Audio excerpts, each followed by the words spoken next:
Hello guys, welcome back to senior Joshi vlogs. ഇന്നത്തെ video Thrissur ജില്ലയിൽ നിന്നും 63 കിലോമീറ്റർ, ചാലക്കുടിയിൽ നിന്നും 30 കിലോമീറ്റർ അകലെയുള്ള കേരളത്തിലെ ഏറ്റവും വലിയ വെള്ളച്ചാട്ടമായ ആതിരപ്പള്ളി വെള്ളച്ചാട്ടം കാണാൻ പോവുകയാണ്. ആതിരപ്പള്ളിയിലോട്ട് ഫാമിലി ട്രിപ്പ് പ്ലാൻ ചെയ്യുന്നവർ പോകുന്നതിന് മുമ്പ് ഈ ഒരു വീഡിയോ കണ്ടാൽ അവർക്ക് ഇത് വളരെ യൂസ്ഫുൾ ആകുമെന്നാണ് എൻ്റെ ഒരു വിശ്വാസം. അപ്പോൾ അതുകൊണ്ട് എല്ലാവരും വീഡിയോ സ്കിപ്പ് ചെയ്യാതെ കാണണം. പരിയാരത്തെത്തിയാൽ നമുക്ക് വെള്ളച്ചാട്ടത്തിന്റെ ലോങ് സൈഡ് വ്യൂ കാണാം. ഇവിടെ മലക്കപ്പാറ ചെക്ക് പോസ്റ്റിന്റെ ടിക്കറ്റ് കൗണ്ടറിൽ നിന്ന് നമുക്ക് ടിക്കറ്റ് എടുക്കാം. അഥവാ തിരക്കാണെങ്കിൽ എൻട്രൻസിൽ ടിക്കറ്റ് കൗണ്ടർ ഉണ്ട്, അവിടെ ഒന്നും എടുക്കാം. ഒരാൾക്ക് 50 രൂപയാണ് ടിക്കറ്റ് ചാർജ് വരുന്നത്. അങ്ങനെ ഞങ്ങൾ ടിക്കറ്റ് എടുത്ത് അകത്തോട്ട് കയറിയിട്ടുണ്ട്. ഇവിടെ നിന്ന് ഏകദേശം 10 മിനിറ്റോളം നടന്നാണ് നമ്മൾ സ്പോട്ടിലെത്തിയത്. പിന്നെ എടുത്തു പറയേണ്ട ഒരു കാര്യം, നിങ്ങൾ വരുന്നെങ്കിൽ വർക്കിംഗ് ഡേയ്സിൽ വരുന്നതാണ് ബെറ്റർ. ഞങ്ങൾ വന്നത് സൺഡേയിലായിരുന്നു, നല്ല തിരക്കായിരുന്നു, ഭയങ്കര ട്രാഫിക് ബ്ലോക്കും. അപ്പം ഞാനിവിടെ ഷോപ്പിൽ അന്വേഷിച്ചപ്പോൾ സാറ്റർഡേ സൺഡേ നല്ല തിരക്കായിരിക്കും എന്നാണ് പറഞ്ഞത്. അപ്പോൾ വരുന്ന വഴിയിൽ ഞാൻ അവിടെ കുറച്ച് ആൾക്കാരെയൊക്കെ കണ്ടു. അപ്പം ഞാൻ വിചാരിച്ചു ഞാനും ചേട്ടനും ഈ ആൾക്കാരും കൂടെ അവിടെ കാണുള്ളൂ എന്നാണ് ഞാൻ വിചാരിച്ചത്. പക്ഷേ അവിടെ വന്ന് പണി കിട്ടി, ഭയങ്കര തിരക്കായിരുന്നു. മലയാളീസ്, തമിഴ്, ഹിന്ദി, പല ഭാഷയും സംസാരിക്കുന്ന, ഇന്ത്യക്കകത്തുള്ള എല്ലാ ഭാഷയും സംസാരിക്കുന്നവരെ എനിക്ക് അവിടെ വെച്ച് അന്ന് കാണാൻ പറ്റി. അതുകൊണ്ടാണ് ഞാൻ പറയുന്നത് നിങ്ങൾ വർക്കിംഗ് ഡേയിൽ വരിക. ഞാൻ വീഡിയോ എടുക്കാനായിട്ട് കുറച്ച് ഐഡിയാസ് ആയിട്ടാണ് ഞാൻ പോയത്, പക്ഷെ അവിടുത്തെ തിരക്ക് കാരണം ഒന്നിനും പറ്റിയിട്ടില്ല. അങ്ങനെ നടന്ന് പോയിന്റിലെത്തിയിട്ടുണ്ട്. അപ്പം ഞാൻ പറയുന്ന ഫസ്റ്റ് പോയിന്റ് വർക്കിംഗ് ഡേയിൽ വരിക. ഇനി സെക്കൻഡ് പോയിന്റ്, നിങ്ങൾ ഇവിടെ വരാൻ പ്ലാൻ ചെയ്യുകയാണെങ്കിൽ അപ്പോൾ തന്നെ കുറച്ച് ഗ്രിപ്പുള്ള ചെരുപ്പും കൂടെ മേടിച്ച് വയ്ക്കുക. അല്ലെങ്കിൽ ഇവിടെ സ്ലിപ്പായി വീഴാനുള്ള ചാൻസ് വളരെ കൂടുതലാണ്. പിന്നെ വെള്ളത്തിൽ കളിക്കാന്നുള്ളൊരു ആഗ്രഹത്തോടു കൂടി ആരും വരണ്ട. എല്ലാ സ്ഥലവും കയറ് കെട്ടി ക്ലോസ് ചെയ്തിരിക്കുകയാണ്. ആർക്കും വെള്ളത്തിൽ തൊടാൻ പോലും പറ്റാത്ത അവസ്ഥയാണ് ഇവിടെ. നമ്മൾ വന്നത് മഴയുള്ള സമയത്താണ്. ഇനി അതുകൊണ്ടാണോ ഇത് സേഫ്റ്റിക്ക് വേണ്ടി ഇവിടെ ഇങ്ങനെ കയറ് കെട്ടി അടച്ചിരിക്കുന്നതെന്ന് അറിയത്തില്ല. എന്തായാലും എപ്പോഴാണ് വെള്ളത്തിൻ്റെ ഫോഴ്സ് കൂടുന്നതെന്ന് ആർക്കും പറയാൻ പറ്റില്ലല്ലോ. അപ്പം ആക്സിഡൻറ്റ് ഒഴിവാക്കാൻ വേണ്ടി ഇങ്ങനെ ഒരു പ്രിക്കോഷൻ ചെയ്യുന്നത് വളരെ നല്ലതാണ്. അപ്പം നമ്മളും അതിനോടൊപ്പം സഹകരിക്കുക. ഇതാണ് വെള്ളച്ചാട്ടത്തിന്റെ മുകളിൽ നിന്നുള്ളൊരു കാഴ്ച. ഞാൻ ഒരിക്കലും എക്സ്പെക്ട് ചെയ്തില്ല ഇങ്ങനൊരു കാഴ്ച ഇവിടെ വന്നാൽ കാണാൻ പറ്റുമെന്ന്. ഏതായാലും മനസ്സിനും കണ്ണിനും കുളിർമയാർന്ന കാഴ്ച തന്നെയാണ് കാണാൻ പറ്റിയത്. ഇനി നമുക്ക് താഴോട്ട് പോവാം. വെള്ളം വന്ന് വീഴുന്ന ഒരു കാഴ്ച കാണണ്ടേ. താഴോട്ട് പോകുമ്പോൾ നമ്മൾ ശ്രദ്ധിക്കേണ്ട പ്രധാനപ്പെട്ട ഒരു കാര്യം, നോട്ട് ദ പോയിന്റ്, കുട്ടികളുമായിട്ട് പോവാതിരിക്കുക. പിന്നെ ഓടിച്ചാടി നടക്കുന്ന കുട്ടികളാണെങ്കിൽ കുഴപ്പമൊന്നുമില്ല. പക്ഷേ 1, 2, 3 വയസ്സ് വരെയുള്ള കുട്ടികളെയൊക്കെ കൊണ്ട് ഇങ്ങോട്ട് പോവാതിരിക്കുന്നതാണ് നല്ലത്. എന്തെങ്കിലും ഹെൽത്ത് ഇഷ്യൂസ് ഉള്ളവർ, അല്ലെങ്കിൽ പ്രായമായവർ, ശ്വാസം മുട്ടുള്ളവർ, അങ്ങനെയൊക്കെ ഉള്ളവർ എന്തായാലും ഈ ഒരു കാഴ്ച കാണാനായിട്ട് താഴേക്ക് പോകാതിരിക്കുന്നതാണ് നല്ലത്. കാര്യം താഴോട്ട് നമ്മൾ ഇറങ്ങി പോകുന്നത് കൊണ്ട് വലിയ ബുദ്ധിമുട്ടില്ല, പക്ഷെ തിരിച്ച് കയറി വരുന്നത് ഭയങ്കര ബുദ്ധിമുട്ടാണ്.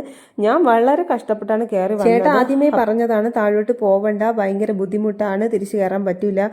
പക്ഷെ ഞാൻ വീഡിയോ കാണണം എന്നുള്ള ഭയങ്കര അതിയായ ആഗ്രഹം കൊണ്ട് ഞാൻ അങ്ങോട്ട് പോയതാണ്.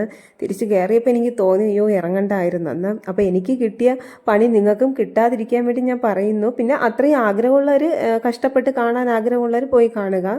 എന്തായാലും നമുക്ക് ലൈഫിൽ വല്ലപ്പോഴും കിട്ടുന്ന അവസരങ്ങളാണ്, അതെന്തായാലും മിസ്സാക്കണ്ടാരും. അങ്ങനെ ഞങ്ങൾ താഴെ എത്തിയിട്ടുണ്ട്. ഏകദേശം ഒരു 10-15 മിനിറ്റ് നടന്നാണ് താഴെ എത്തിയത്. പക്ഷെ ഇവിടെ നിന്ന് കാണുന്ന വ്യൂ അടിപൊളിയാണ്. പിന്നെ നടന്നു പോണ സ്ഥലമൊക്കെ നല്ല ചെളിയായിരുന്നു. അപ്പോൾ കാലൊക്കെ ചെളിയിൽ പൂന്തി പോവാതെ എല്ലാവരും ശ്രദ്ധിക്കുക. അപ്പോൾ വിഷ്വൽ കണ്ടപ്പോൾ നിങ്ങൾ ഇപ്പോൾ ആലോചിക്കുന്നില്ലേ, അയ്യോ ഇത് ആ പാട്ടിൻ്റെ സ്ഥലമല്ലേ, ഇത് ഈ പാട്ട് ഷൂട്ട് ചെയ്ത സ്ഥലമല്ലേ? ശരിക്കും ഇത് അവിടെ തന്നെയാണ്. അതായത് മലയാള സിനിമയുടെയും തമിഴ് സിനിമയുടെയും ബോളിവുഡ് സിനിമകളുടെയും ഇഷ്ട ലൊക്കേഷനായ ആതിരപ്പള്ളി വാട്ടർഫാൾസാണ് നമ്മൾ ഈ കണ്ടുകൊണ്ടിരിക്കുന്നത്. അപ്പോൾ ഇവിടെ നിന്നാണ് ഈ പാറയുടെ മുകളിൽ നിന്നൊക്കെയാണ് നമ്മുടെ തമനയും ഐശ്വര്യയൊക്കെ ഡാൻസ് കളിച്ചിരിക്കുന്നത്. പിന്നെ ബാഹുബലിയിലെ ശിവയുടെ വീട് ഈ ഭാഗത്ത് എവിടെയാണ്. ഈ വെള്ളച്ചാട്ടത്തിൻ്റെ മുകളിൽ നിന്ന് കുറച്ച് ദൂരോട്ട് പോകുമ്പോഴായിരിക്കും മഹിമതി സാമ്രാജ്യം. അങ്ങനെ ഒരുപാട് സിനിമകളുടെ കഥ നമുക്കിവിടെ വന്നാൽ ഓർമ്മ വരുന്നതാണ്. ഇനി ഇവിടെ നിന്നിട്ട് കാര്യമൊന്നുമില്ല. വീഡിയോസ് എടുത്തു, ഫോട്ടോസ് എടുത്തു. വെള്ളത്തിൽ തൊടാൻ പോലും പറ്റില്ല. മുകളിലത്തേക്കാളും കഷ്ട അവസ്ഥയാണ് താഴെ. അപ്പോൾ ഇനിയിപ്പോൾ നമുക്ക് തിരിച്ചു കയറാം. നിങ്ങൾ ഈ വഴി ഒന്ന് ശ്രദ്ധിച്ച് നോക്കൂ, ഫുൾ പാറയാണ്. അപ്പോൾ നിരപ്പായ ഒരു വഴി പോലുമല്ല ഇത്. അതാണ് ഞാൻ പറഞ്ഞത്, മുതിർന്നവരും സുഖമില്ലാത്തവരൊന്നും ഇതുവഴി വരരുത്. കാര്യം ഈ ഒരു പാറ കുണ്ടും കുഴിയിലും കൂടിയൊക്കെ നടന്ന് ഇത്രയും കുന്ന് കയറി മുകളിലെത്താന്ന് വെച്ചാൽ അതൊരു നോർമൽ ഹെൽത്തി ആയിട്ടുള്ള ഒരാളെ കൊണ്ടേ പറ്റുള്ളൂ. ശരിക്കും പറഞ്ഞാൽ ഈ വീഡിയോ എടുക്കുമ്പോൾ എനിക്ക് ഒട്ടും ശ്വാസം കിട്ടുന്നില്ലായിരുന്നു. പക്ഷേ നിങ്ങൾ അത് മനസ്സിലാക്കട്ടെ എന്ന് കരുതി ഞാൻ വീഡിയോ എടുത്തതാണ്. എനിക്ക് ഇതിപ്പോൾ കാണുമ്പോൾ തന്നെ എനിക്ക് ശ്വാസം മുട്ട് വരുന്നു. അത്രയ്ക്ക് ഞാൻ ശ്വാസം ഇല്ലാതെ, അത് ഇനി ജീവൻ ബാക്കിയുള്ളത് കൊണ്ടാണോ ഇങ്ങനെ എത്തിയതെന്ന് എനിക്കറിയില്ല. അത്രയും ഞാൻ കഷ്ടപ്പെട്ടു. അങ്ങനെ ഞാനിങ്ങനെ നടന്ന് വന്നപ്പോഴാണ് പെട്ടെന്നൊരു കുരങ്ങൻ എൻ്റെ മുമ്പ് വന്ന് ചാടിയത്. ഞാൻ പേടിച്ചു പോയി. ഞാൻ ഈ വിഷുവിലുണ്ടെങ്കിൽ ചിരിച്ചു പോയി കേട്ടോ അത്. അങ്ങനെ ഇവിടെ ഒരുപാട് കുരങ്ങന്മാരൊക്കെ ഉണ്ട് കേട്ടോ. അങ്ങനെ അവരെയൊക്കെ നമുക്ക് അടുത്ത് വെച്ച് കാണാനൊക്കെ പറ്റും. പക്ഷേ എനിക്ക് ശ്വാസം മുട്ടുള്ളത് കൊണ്ടാണ് എനിക്ക് ഇത്രയും ബുദ്ധിമുട്ടായത്. അതുകൊണ്ടാണ് ഞാൻ പറയുന്നത്, ശ്വാസം മുട്ടുള്ളവരൊന്നും ഒരു കാരണവശാലും ഇത് താഴോട്ട് ഇറങ്ങിപ്പോയി വെള്ളച്ചാട്ടം കാണാമെന്ന് പറഞ്ഞ് പോവരുത്. പണി കിട്ടും. പിന്നെ ജീവൻ ബാക്കിയുള്ളത് കൊണ്ടായിരിക്കാം ചിലപ്പോൾ ഞാൻ ജീവനോടെ തിരിച്ചു വരുന്നത്. കാര്യം എനിക്ക് അത്ര ശ്വാസം എനിക്ക് എടുക്കാനേ പറ്റുന്നില്ല. ഏതായാലും എനിക്ക് പുറം ലോകം കാണാൻ പറ്റിയിട്ടുണ്ട്. അതിൻ്റെ ഒരു സന്തോഷം എനിക്ക് നല്ല രീതിയിലുണ്ട്. ഞാൻ ഒട്ടും പ്രതീക്ഷിച്ചതല്ല ഇനി ഇതൊക്കെ കാണാൻ പറ്റുമെന്ന്. ഞാൻ തമാശയ്ക്ക് പറയുന്നതല്ല, കാര്യം എൻ്റെ ശ്വാസം നിന്ന് പോയി. എന്നെക്കൊണ്ട് നടക്കാൻ പറ്റാത്തൊരവസ്ഥ ആയിപ്പോയി. അപ്പോൾ എന്തായാലും നമ്മൾ പുറത്തോട്ട് ഇറങ്ങിയിട്ടുണ്ട്. പുറത്തെ കാഴ്ച കണ്ടിട്ട് നിങ്ങൾ തന്നെ മനസ്സിലാക്കി ഇവിടുത്തെ തിരക്ക് എങ്ങനെയുണ്ടെന്ന്.